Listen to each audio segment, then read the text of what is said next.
जय हिंद दोस्तों, welcome to the tax club. आज एक फिर नया टॉपिक लेके आए हैं आप लोगों के लिए डीम डिविडेंड से रिलेटेड। जैसे हमने पिछले वीडियोस में मैंने section 222 A B C D और ई इन 5 क्लॉज की बात करी थी। इसमें एक क्लॉज अभी बची हुई है सेक्शन 222 एफ, जो कि इफेक्टिव हुई है 1 अक्टूबर 2024 से। इस वजह से एग्ज़ाम के पर्सपेक्टिव्स के लिए मोस्ट इम्पॉर्टेंट है। देखिए, जितने भी सेक्शंस में, जितने भी प्रोविजंस में आपकी कहीं पर भी अगर कुछ अमेंडमेंट आई है ना, वो एग्ज़ाम के लिए तो आप मई 25 हो, चाहे आपका मई 25 के बाद आगे सितंबर के हो, जनवरी का कोई भी अटेम्प्ट हो, सबके लिए अमेंडमेंट्स काफ़ी इंपॉर्टेंट है, क्योंकि मोस्टली एग्जामिनर अमेंडमेंट्स रिलेटेड बातें ज़रूर पूछता है। तो इसी तरह से सेक्शन 225 एक न्यू प्रोविज़न है जो कि विद इफेक्ट फ्रॉम 1 अक्टूबर 2024 से आया है। क्या है प्रोविज़न, इससे पहले क्या बात होती थी, क्या प्रोविज़न लॉ थे पहले, इस प्रोविज़न को आने से पहले क्या सेक्शंस वगैरह थे, सारी बातें हम करेंगे डिटेल में। लेकिन इस प्रोविज़न को पढ़ने से पहले आपको कैपिटल गेन का सेक्शन 46A और 46A में जो प्रोवाइजो दिया हुआ है, हालांकि वो इसी सेक्शन से रिलेटेड है, इसी सेक्शन का रेफरेंस वहाँ लिया गया है, उसको पहले पढ़ना बहुत ज़रूरी है। तो अभी क्या है, मैं इसको एक बड़ा छोटा सा एक हल्का सा आइडिया लेके छोड़ देता हूँ। उसके बाद हम सब पहले कैपिटल गेन के सेक्शन 46A और उसमें जो भी प्रोवाइजो दे रखे हैं उसका पहले डिस्कशन करेंगे। देखिए क्या कहता है, payment by company on purchase of its own share from share holder to be treated as dividend.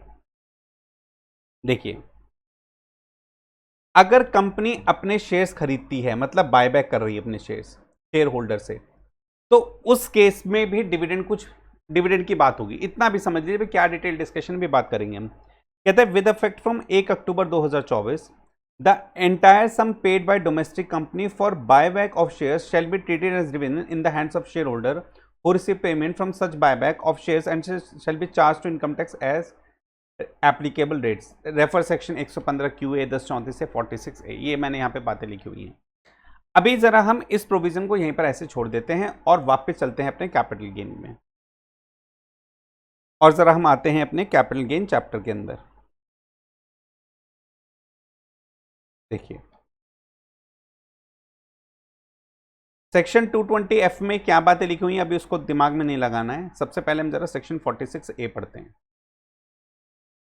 अब देखिए, यहां पर भी ना आपको कुछ बात पहचानी सी लगेगी, अगर जो अभी हमने क्लॉज पढ़ी है, अभी जो सेक्शन पढ़ा है, purchase by company of its own shares,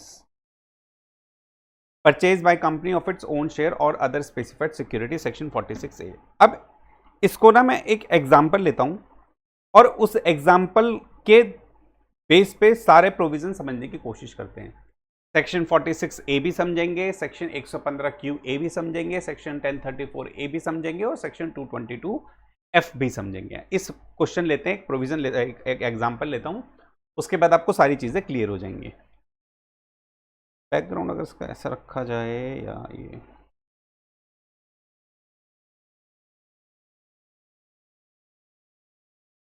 चलिए देखते हैं, क्या छोड़ो उसको, ऐसे ही रखते हैं इसको।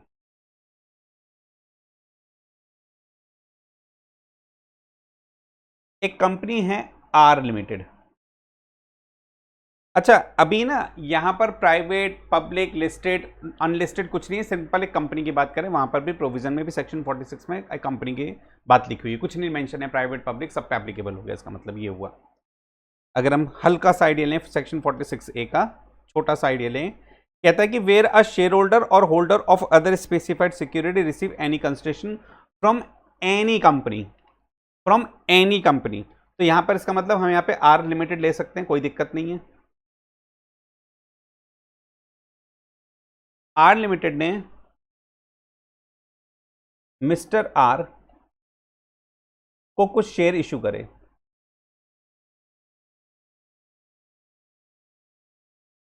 अंडर इसोप, मान लीजिए अंडर इसोप के तहत, एम्प्लॉय स्टॉक ऑप्शन में के तहत मिस्टर आर को कुछ शेयर इशू करे मिस्टर आर लिमिटेड ने। ठीक है, सिंपल सी बात है, ठीक बात है।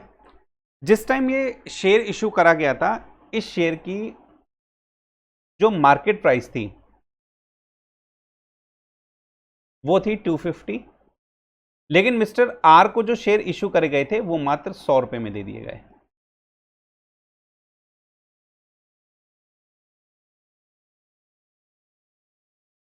मात्र 100 रुपए में दे दिए गए, जबकि मार्केट वैल्यू 250 रुपए थी। सस्ते मिलता है, ईसोप में फ्री में भी मिल जाता है और डिस्काउंटेड रेट पे भी मिल जाता है।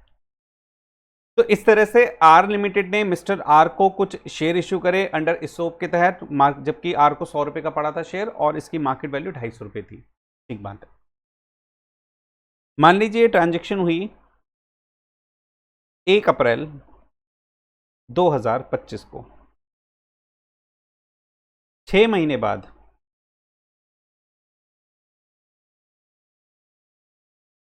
आफ्टर 6 मंथ कंपनी ने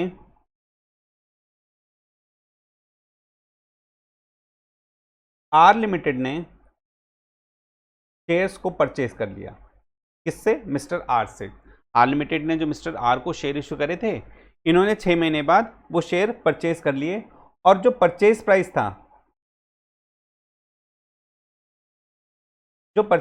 था, वो कहता है कि उस टाइम शेयर का परचेज प्राइस था 500 रुपए। मतलब जिस रेट पे आर लिमिटेड ने मिस्टर आर से शेयर खरीदे हैं 500 रुपए, उस टाइम मार्केट वैल्यू था, 500 रुपए दिए। अब यहां पर क्या क्या बातें हैं कि भाई मिस्टर आर को ईसोप के तहत 100 रुपए का शेयर पड़ा था। जिस टाइम ये 100 रुपए का शेयर उसको ईसोप के तहत मिला था, उस टाइम मार्केट वैल्यू 250 रुपए थी। 6 महीने बाद कंपनी उन ईसोप के शेयर को आर से खरीदना चाहती है और उस टाइम जो मार्केट वैल्यू है, मार्केट प्राइस है, वो है 500 रुपए। इसका मतलब ये हुआ कि आर क्या सेल कर रहे हैं शेयर्स टू आर लिमिटेड को, कितने में? 500 रुपए में। और मान लीजिए इसको शेयर्स दिए गए थे 100 शेयर्स, 500 रुपए में शेयर्स इशू सेल करते हैं, 100 शेयर्स थे, कितना हो गया ये? 50,000। और इनकी कॉस्ट कितनी थी? इस शेयर्स की कॉस्ट थी, उसको 100 रुपए कॉस्ट पड़ी थी 100 शेयर्स की, 10,000। तो क्या ये 40,000 रुपए मिस्टर आर को क्या कैपिटल गेन हुआ है? ये क्या ये कैपिटल गेन हुआ है?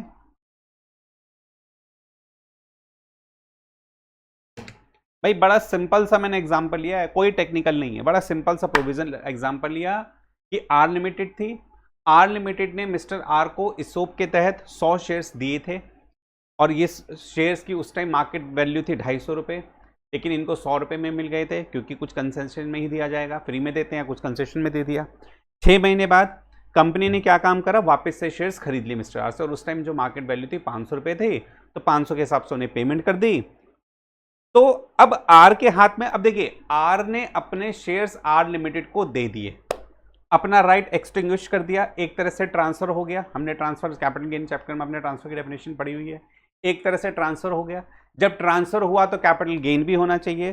तो सेल कंसिडरेशन क्या हुई? जिस प्राइस में कंपनी ने उनसे शेयर्स खरीदे और जिस प्राइस में उनको कॉस्ट पड़ी थी, 50,000 सेल प्राइस, 100 रुपए के हिसाब से 10,000 का कॉस्ट, 40,000 रुपए का कैपिटल गेन आ गया। सेक्शन 46A यही बात बोलता है। सेक्शन 46A कुछ यही बात बोलता है, कहता है कि वेयर अ शेयर होल्डर और holder of other specified security, where a share holder और holder of other specified security receives any consideration from any company for purchase of its own share held by such shareholder या other specified security held by holder of other specified security। या तो shares आपने hold करे हुए वो company shares खरीदती है, या फिर अगर डिबेंचर वगैरह तो कंपनी आपसे डिबेंचर खरीद लेती है उसने जो इशू करे थे। Then subject to the provision of section 48 the difference between the cost of acquisition, हमारे केस में कितना था? 10,000, and the value of consideration receive, हमारे केस में कितना था? 50,000, by shareholder or the holder of other specified security shall be deemed to be the capital gain arising to such shareholder or the holder of other specified security in the year in which such share or the other specified security were purchased by the company। तो हमारे case में हमने कहा कि भैया 1 अप्रैल 2025 को उन्होंने ईसोप के तहत दिया था और अगले 6 महीने बाद कंपनी ने वापस ले लिया, तो इसमें हमें कोई दिक्कत नहीं है। सेक्शन 46 के अंदर हमें कोई दिक्कत नहीं है। अभी इन दोनों को पढ़ने का कोई लॉजिक नहीं है, इसको छोड़ दो, अभी हमें इससे बात नहीं कर रहे हम। मैं सिंपल आपको सेक्शन 46A का क्यों पढ़ा रहा हूं, क्यों ये बात बता रहा हूं, ये बात अभी हम थोड़ी देर में समझेंगे। ठीक है, इतनी बात हो गई। अब एक प्रोविजन और समझते हैं हम। ये तो हमने बात कर ली कि अगर कंपनी ने इसोप वगैरह में कोई शेयर्स अपने शेयर होल्डर को दे रखे हैं, इसका मतलब कंपनी अपने शेयर्स को खुद ही खरीद रही है। यहां पर भी क्या था, कंपनी अपने शेयर्स को खुद ही खरीद रही है। लेकिन एक कंडीशन होती है या एक केस होता है बायबैक ऑफ शेयर्स का। देखिए यहां पर भी कंपनी अपने शेयर्स को खरीद लिया, लेकिन एक छोटा टर्म्स हो गया, इसोप वगैरह के कोई पर्टिकुलर शेयर होल्डर्स ले लिया। लेकिन जब कंपनी बायबैक करती है, यह है आर लिमिटेड। अब इन्होंने मार्केट में शेयर इशू कर रखे हैं, मार्केट में शेयर्स हैं, शेयर्स इन मार्केट, मार्केट्स में शेयर्स हैं। अब कंपनी चाहती है, आर लिमिटेड चाहती है कि सब इनके जो प्रमोटर्स हैं ना, आर लिमिटेड के जो प्रमोटर्स हैं, इनकी वो शेयर होल्डिंग बढ़ाना चाह रहे हैं, शेयर होल्डिंग इंक्रीज करना चाह रहे हैं। अब मार्केट में मैंने शेयर इशू कर दिया, आर लिमिटेड ने मार्केट में शेयर इशू कर रखे हैं और चाहते हैं कि सब, अब आर लिमिटेड को लग रहा है कि इनका ना मार्केट में शेयर ज्यादा इशू हो गए हैं और इनकी होल्डिंग अब कम हो गई है। तो इनके जो प्रमोटर कहते हैं भैया हम अपनी होल्डिंग को बढ़ाना चाह रहे हैं, तो क्या काम करेंगे, बायबैक कर लें शेयर्स का मार्केट से।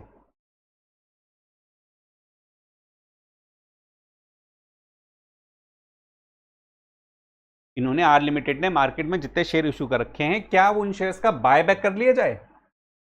बायबैक करेंगे क्या होगा, बायबैक जब कंपनी करेगी तो कंपनी के जो प्रमोटर्स है उनकी होल्डिंग बढ़ जाएगी, मार्केट में शेयर्स की होल्डिंग कम हो जाएगी। मार्केट से शेयर कंपनी ने खुद ही खरीद लिया अपने शेयर्स, तो प्रमोटर्स की होल्डिंग को बढ़ा दिया। ठीक है, तो प्रमोटर्स की होल्डिंग को बढ़ाने के लिए मार्केट से कंपनी ने बायबैक कर लिया। अब बात हमारी यहां पर यह है कि जब बायबैक किया जाता है ना, देखिए एक तो हमने प्रोविजन पढ़ लिया कि साहब जब कंपनी ने अपने शेयर होल्डर से शेयर खरीदे अंडर इसोप वगैरह के तहत, क्योंकि वहां पर बायबैक के लिए अलग सेक्शन है। जब कंपनी ने, आर लिमिटेड ने बायबैक करे ना शेयर्स को, तो यहां पर भी सेम प्रोविजन रहा होगा। कंपनी ने सेल कंसिडरेशन क्या दी होगी शेयर होल्डर को, सेल कंसिडरेशन क्या दी होगी शेयर होल्डर को, मार्केट प्राइस, और cost of share holder of acquisition of share holder क्या रही होगी, जो उन्होंने परचेज प्राइस था शेयर्स का। भाई कंपनी ने बड़ा सिंपल सा है, कंपनी ने मार्केट से बायबैक अगर शेयर करे होंगे तो यहां पर भी शेयर होल्डर का राइट एक्सटिंग्विश हो गया, उन्होंने एक तरह से ट्रांसफर कर दी प्रॉपर्टी, जैसे अभी हमने सेक्शन 46A में पढ़ा, यहां पर भी वही चीज एप्लीकेबल हो रही है। लेकिन यहां पर बस केस क्या है, यहां पर हमारा केस बायबैक का है, तो बायबैक के लिए ना थोड़ा सा प्रोविजन अलग लगता है, तरीका वही है, लेकिन बायबैक में प्रोविजन क्या लगता है कि अभी तक हमने देखा सेक्शन 46 से कहता है कि भाई शेयर होल्डर के हाथ में टैक्स की लायबिलिटी आ जाएगी। क्या, क्यों, क्योंकि शेयर होल्डर के हाथ में पैसा मिला है, जो कंपनी ने उनसे शेयर खरीदे, जो कॉस्ट थी उसको लेस करते हैं, हमारे वाले एग्जांपल में 40,000 रुपए शेयर होल्डर के हाथ में कैपिटल गेन था। लेकिन जब बायबैक होता है तो एक सेक्शन होता है, सेक्शन 115QA, ये क्या कहता है, ये कहता है कि साहब जब बायबैक कंपनी कर रही है ना, तो शेयर होल्डर्स के हाथ में कुछ कैपिटल गेन आया होगा, के हाथ में कुछ कैपिटल गेन आया होगा, बिल्कुल आया होगा कैपिटल गेन। क्यों, यहां पर भी वही चीज हो रही है, शेयर होल्डर ने अपने शेयर्स कंपनी ने वापस दे दिए, शेयर होल्डर ने अपने राइट को एक्सटिंग्विश कर दिया, उसके बदले में शेयर होल्डर को आर लिमिटेड से कुछ पैसा मिला, सेल कंसिडरेशन हो गई, और शेयर होल्डर ने जब वो शेयर खरीदे थे वो उनकी कॉस्ट हो गई, तो sale consideration minus cost of acquisition is equal to capital gain. यहां पर भी वही कंसेप्ट लग रहा है। लेकिन बायबैक में एक प्रोविजन है सेक्शन 115QA, वो कहता है कि बायबैक के केस में शेयर होल्डर को जो कैपिटल गेन होगा ना, बायबैक के केस में, in case of buyback of shares, tax on sale of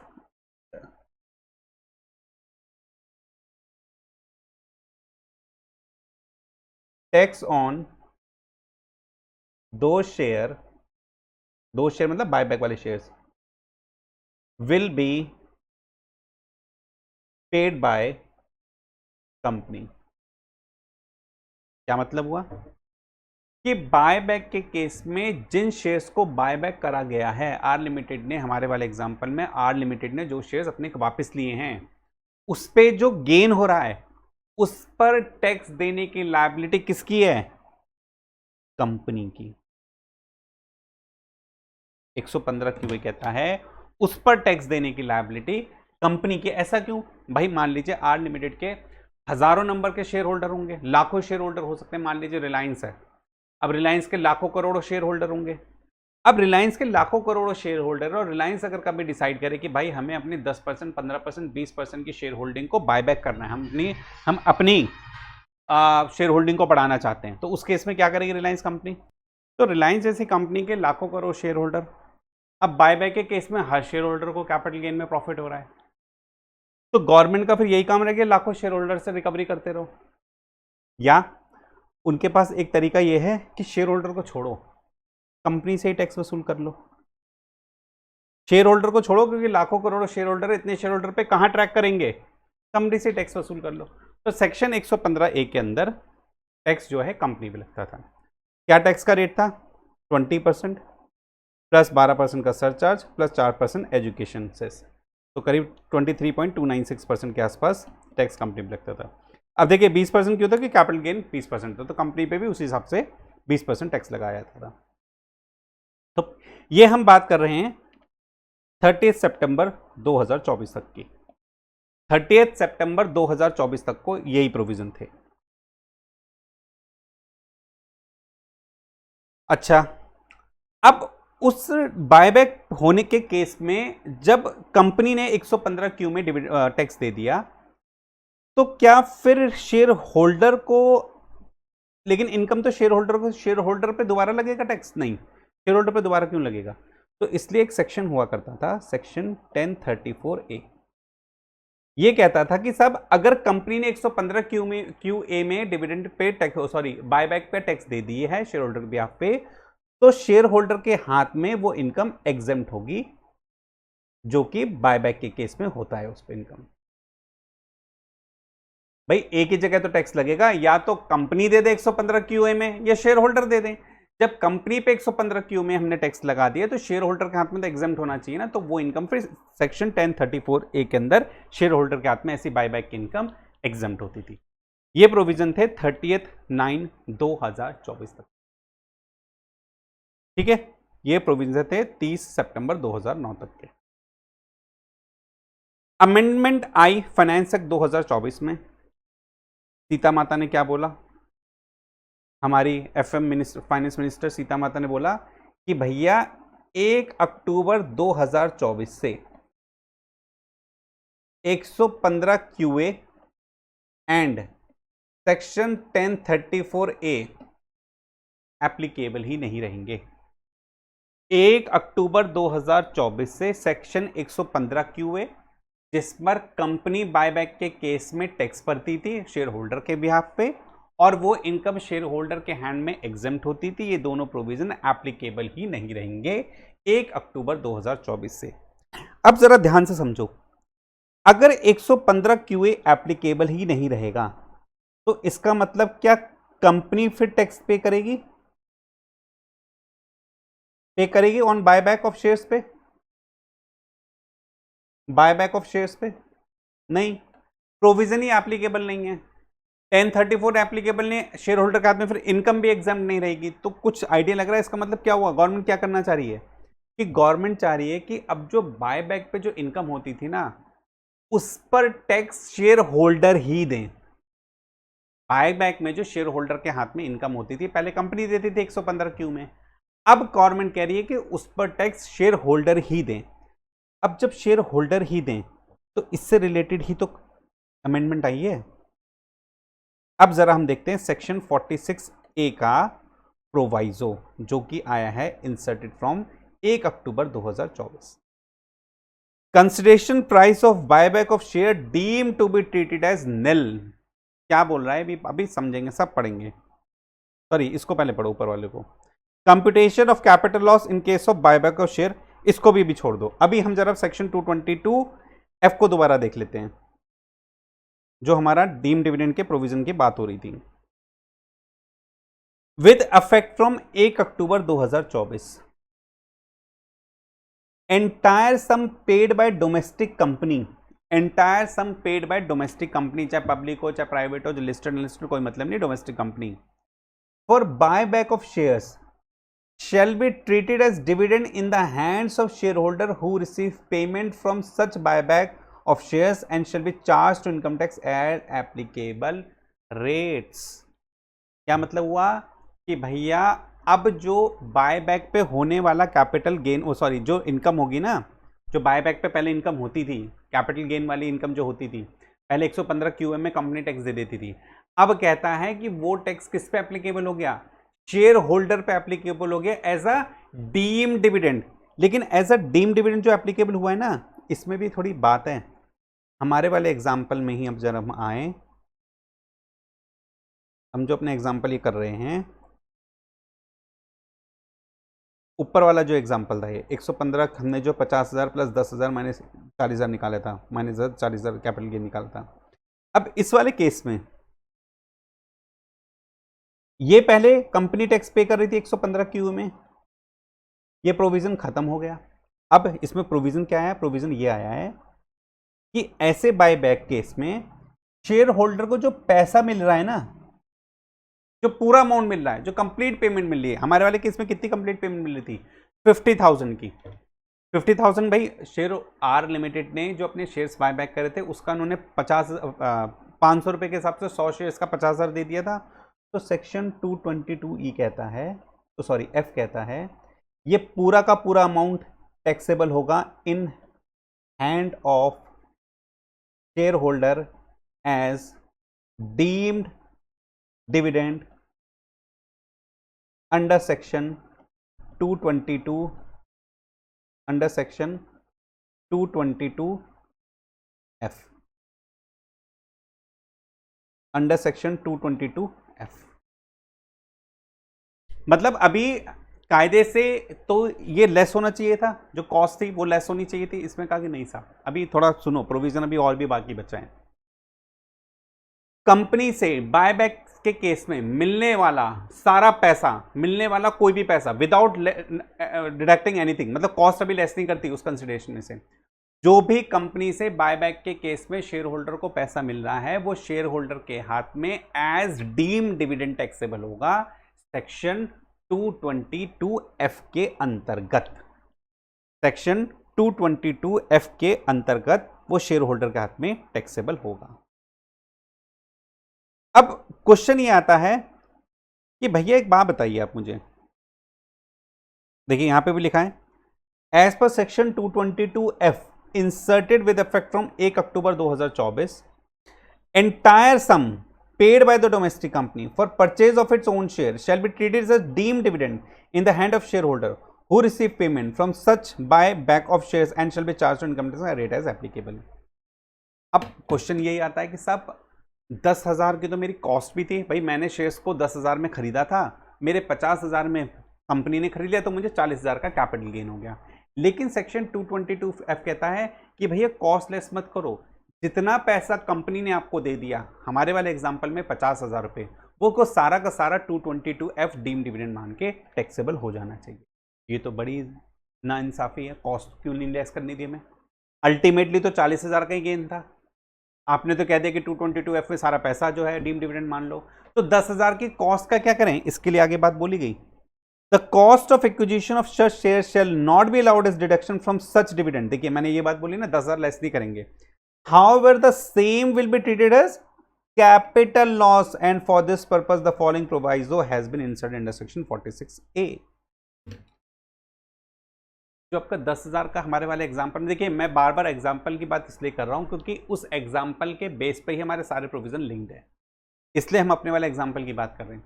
हमारे वाले एग्जांपल में फिर से रिपीट कर लेता हूं, 10,000 का उसको शेयर्स मिल गया था, मान लीजिए 10,000 का उसको शेयर मिल गया था, कंपनी ने बायबैक कर लिया, फॉर एन एग्जांपल 50,000 में बायबैक कर लिया, 40,000 कैपिटल गेन था। सेक्शन 222F कहता है कि भैया हमारा पूरा 50,000 टैक्सेबल हो जाएगा डीम डिविडेंड के नाम पे, तो हम कहते हैं 10,000 का क्या करें, तो 10,000 को एज अ कैपिटल लॉस दिखाओगे आप कैपिटल गेन के अंदर, इसलिए तो सेक्शन 46A का प्रोवाइजो डाला गया, प्रोवाइजो टू सेक्शन 46A। अब यहां वाले हमारे वाले एग्जांपल में ये वाले जो 10,000 रुपए बचे हैं, ये जो 10,000 बचे हैं, इसी का तो ट्रीटमेंट करना है, ये मुझे दिखाना पड़ेगा as a capital loss under head capital, ये मुझे कैपिटल लॉस दिखाना पड़ेगा अंडर हेड कैपिटल गेन। अब इसको मैं दूसरे शेयर से होने वाली इनकम से सेट ऑफ करा दूंगा, और अगर नहीं हो रहा तो उसको मैं कैरी फॉरवर्ड लेके चला जाऊंगा। यही बातें यहां पर भी लिखी हुई है, लेकिन थोड़ा सा एक बार प्रोविजन पढ़ लेते हैं। आगे क्या लिखी है, proviso to provided where the share holder receives any consideration refer to in section 222F। कौन सी कंसिडरेशन 220F में? डीम्ड डिविडेंड टैक्सेबल कौन सा रहा है? जो कंपनी से बायबैक के केस में पैसा मिल रहा है from any company in respect of buyback share that take place on or after. ये प्रोविजन कब से एप्लीकेबल है? 1 अक्टूबर 2024 से 30 सितंबर 2024 तक तो 115 QA एप्लीकेबल था, कंपनी टैक्स दे रही थी। Then for the purpose extend the value of consideration receive by the share holder shall deem to be nil. क्यों निल कर दी हमने भाई? ये वाली जो वैल्यू थी ना, जो हमें कंसिडरेशन मिली थी कंपनी से, तो उसको तो हमने सेक्शन 222F में टैक्सेबल कर दिया है डीम डिविडेंड के नाम पे। तो कैपिटल गेन हेड के अंदर मेरी कंसिडरेशन तो निल हो गई है, क्योंकि उसको मैंने 222F में टैक्सेबल कर दिया। तो कैपिटल गेन में बस क्या बचा? मेरी बची सिर्फ कॉस्ट। कॉस्ट का मैंने क्या ट्रीटमेंट कर दिया? कैपिटल लॉस दिखा दिया उसको। Cost of acquisition of such shares which have been bought back would generate a capital loss in the hands of share holder as these asset have been extinguish. क्योंकि extinguish हुई है, buyback हुआ है, shares खत्म हुए हैं share holder के हाथ में, तो ये ट्रांसफर ही माना जाएगा। Where the shareholder has any other capital gain from sale of shares or otherwise subsequently he would be entitled to claim his original cost of acquisition of all the shares। अब किस तरह से करेगा compute? देखिए, deeming value of consideration share under buyback nil होगी। Consideration तो हमने 222F में टैक्सेबल करा दी, कैपिटल गेन में कंसिडरेशन निल हो गई। कैपिटल गेन में हम क्या लेंगे? Consideration minus cost of acquisition, तो मेरे पास कैपिटल लॉस निकल के आ जाएगा। और इस कैपिटल लॉस को या तो मैं किसी और शेयर्स की इनकम से सेट ऑफ करा लूं, या फिर इसको आगे कैरी फॉरवर्ड करा लूं। Allowing the carry forward of this capital loss which may subsequently be set off against consideration receive on sale and there by reduce the capital gain to this extent. ठीक है, तो बाकी चीज, दो चीज हमें समझनी थी यहां पर। दो चीज क्या समझनी थी कि भैया बायबैक के केस में, मैं फिर से इस प्रोविजन को थोड़ा सा समराइज कर देता हूं, यहां पे देख लेते हैं,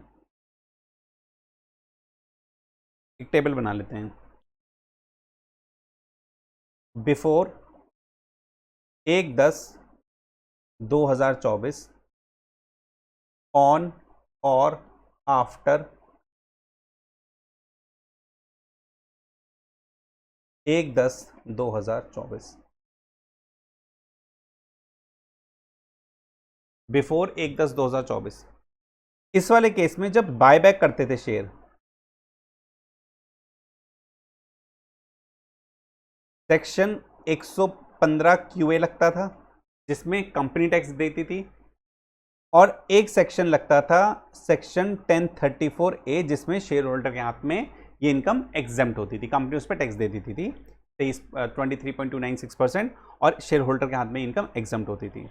लेकिन 1 अक्टूबर 2024 के बाद बायबैक की जो इनकम होगी, जो कंसिडरेशन मिलेगी शेयर होल्डर को, वो टैक्सेबल हो जाएगी सेक्शन 222F में as a deemed dividend, section 222F में एज अ डीम्ड डिविडेंड। और उस शेयर्स की जो कॉस्ट होगी उसको हम प्रोवाइजो टू सेक्शन 46A के तहत कैपिटल लॉस दिखाएंगे। प्रोवाइजो टू सेक्शन 46A के तहत अपनी कॉस्ट को कैपिटल लॉस दिखाएंगे, और ये कैपिटल लॉस सेट ऑफ होगा दूसरे शेयर्स की इनकम से, या फिर इसको कैरी फॉरवर्ड कर लेंगे। ठीक है, अब इसी चीज पे ध्यान रखते एक छोटा सा क्वेश्चन है। देखिए क्या कहता है, 100 शेयर्स बॉट इन 2020 40 रुपए, 100 शेयर्स खरीदे मान लीजिए मिस्टर आर ने 40 रुपए के हिसाब से, कॉस्ट ऑफ एक्विजिशन 4,000 आ गई, 20 शेयर्स बॉट बैक हो गए 2024 में 60 रुपए के हिसाब से। अब देखिए 20 शेयर खरीद लिए कंपनी ने वापस 60 रुपए पर शेयर के हिसाब से। इसका मतलब कितने के शेयर्स खरीदे कंपनी ने? 1200 के। 1200 के रुपए मिल गए किसको? मिस्टर आर को मिल गए, क्योंकि उनके शेयर्स कंपनी ने लिए, ये ट्रांसफर माना जाएगा। लेकिन अभी हमने प्रोविजन क्या पढ़ा? 1 अक्टूबर 2024 उसके बाद से जो पैसा मिल रहा है कंपनी से वो डीम डिविडेंड हो जाएगा सेक्शन 222F के अंदर। तो 20 शेयर्स इंटू 60 रुपए पर शेयर, 1200 रुपए मेरा डीम डिविडेंड हो गया सेक्शन 222F के अंदर। और इन शेयर्स की कॉस्ट कितनी थी? इस 20 शेयर की कॉस्ट कितनी थी? 400 रुपए के हिसाब से 800 रुपए कॉस्ट थी। ये 800 रुपए मेरा कहां चला जाएगा? प्रोविजो टू सेक्शन 46A में कैपिटल लॉस बन जाएगा। Capital loss on such buybacks 40 रुपए पर शेयर के हिसाब से 20 शेयर बॉन्ड में, तो 800 रुपए का मेरा कैपिटल लॉस हो गया। इस कैपिटल लॉस को मैं दूसरे कैपिटल गेन से, दूसरे शेयर्स के कैपिटल गेन से या कैरी फॉरवर्ड कर लूंगा। अच्छा, अब इसने क्या करो, इसने 100 शेयर्स में से 20 शेयर्स कंपनी ने खरीद लिए, 50 शेयर मिस्टर आर ने बेच दिए। 50 शेयर बेचे इन्होंने 70 रुपए के हिसाब से, तो कितने के शेयर बिक गए? 3500 रुपए के इनके शेयर बिक गए। 3500 रुपए इनका क्या आया? 50 शेयर बेचे इन्होंने 70 रुपए के हिसाब से, 3500 का शेयर सेल प्राइस आए। और इन शेयर्स की कॉस्ट कितनी थी? कॉस्ट खरीदी थी इन्होंने 40 रुपए पर शेयर के हिसाब से, तो 2000 रुपए इस शेयर की कॉस्ट आ गई। तो 1500 का इनका कैपिटल गेन आ गया। क्या हमारे पास कैपिटल लॉस पड़ा है? हाँ, हमारे पास ये वाला कैपिटल लॉस पड़ा हुआ है। इस कैपिटल गेन में से मैंने कैपिटल लॉस अपना सेट ऑफ कर दिया, तो 700 रुपए का मेरा कैपिटल गेन आ गया फाइनल। 700 रुपए का मेरा फाइनल कैपिटल गेन आ गया। ठीक है जी। तो इस तरह से सेक्शन 222, जो हालांकि अदर सोर्स में फॉल होता है, लेकिन इसके प्रोविजंस कैपिटल गेन से भी लिंक्ड है काफी।